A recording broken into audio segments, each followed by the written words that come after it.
Hi, I'm Dan Noren along with Steve Pianovich and Matt Howland. We're here for Tuesday Talk. Steve, how's Penn State looking against Nebraska this weekend? Well, I mean, the Lions come in. They had kind of a shaky weekend last weekend. Didn't lose any matches, but they did drop a set to Florida Gulf Coast. And, it took them 29-27 to beat Long Island teams that I feel like the Lions should be sweeping, especially when they're at home. Nebraska, they're number 10 in the nation. They only have one loss this year. They're coming off a big win at home, actually. Just beat Iowa State on Saturday. It was ranked 12th in the nation. Huskers look pretty good. They returned 2 All-Americans, and Penn State brings one back. They have Deja McClendon.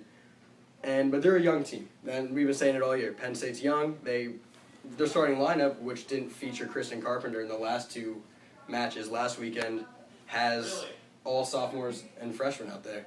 And to me, I feel like they need a little bit of leadership. Hopefully somebody steps up for them. Right now, the big question for me is who's going to be starting at libero.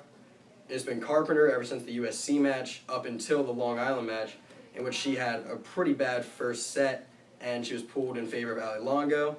I'm not sure what Coach Russ Rose is going to do tomorrow, if he's going to play Longo at libero, if he's going to play Carpenter. It'll be interesting to see.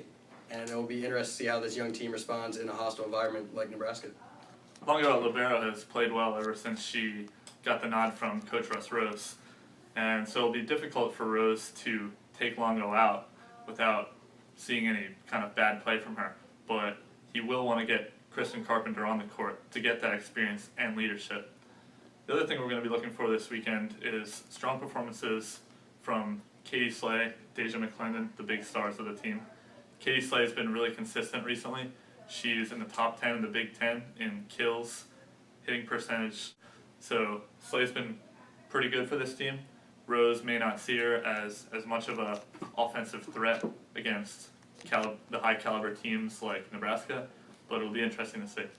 Yeah, Nebraska's ranked lower than Penn State at the moment, but Penn State has yet to show their ability playing teams on their level, except against USC. They lost to Oregon, who really wasn't on their level, and they didn't prove anything away against Stanford or Texas. So it's going to be interesting to see how they respond to a road environment in Nebraska. And Rose has already said Nebraska is a very good school. It is one of the only schools that Russ Rose has a losing record against. So guys, I guess we'll talk predictions now. What do you think is going to happen this weekend?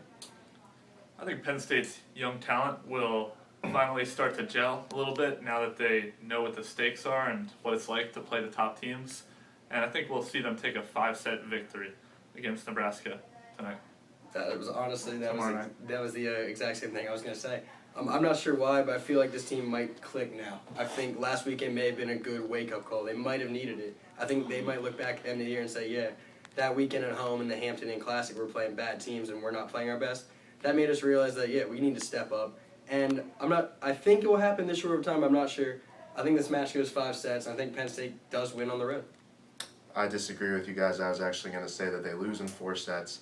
But you may be right. I think it will go to 5 sets. But ultimately, I do not think Penn State is ready for Nebraska just yet. I still think they need another week or 2 of trying to figure things out. A road match against Nebraska this early in the season from what we've seen so far, and their lack of communication and their lack of being able to show that they're able to compete with the top teams doesn't do it for me. I think they're going to drop it in 5 sets.